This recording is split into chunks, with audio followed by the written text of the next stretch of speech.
Welcome back. It's Monday, so of course Dr. Bentley is here. As always, it's a pleasure to see you. Thank you. You bet. You answer our pet questions. I was just asking you about your day-to-day. Tell everybody what you were saying. Oh yes, we had this great big old Doberman, and it's like little companions, little girl companion, but the male was huge. He's like 95 pounds. He was enormous, barely fit on the table. And he's coming in for a teeth cleaning. Yes, came in to get his teeth cleaned, and he is a sweet, sweet dog. That's the thing. It's not like, you know, one of these dogs you're scared of. He just walks in, he wants to rub on you and lick you in the face. And get his chompers clean.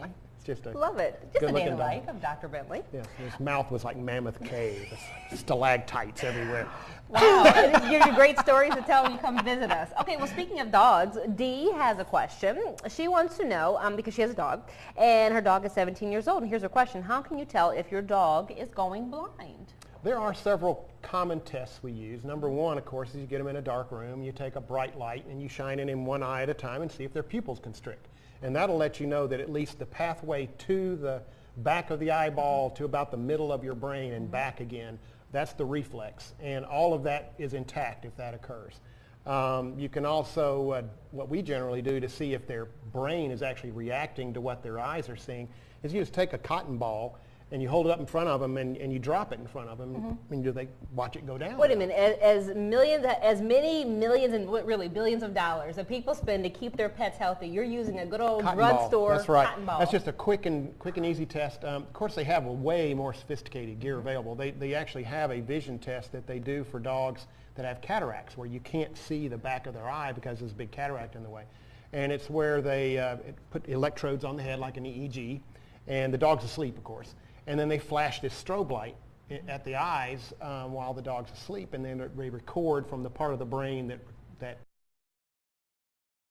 the occipital lobes, to be precise. And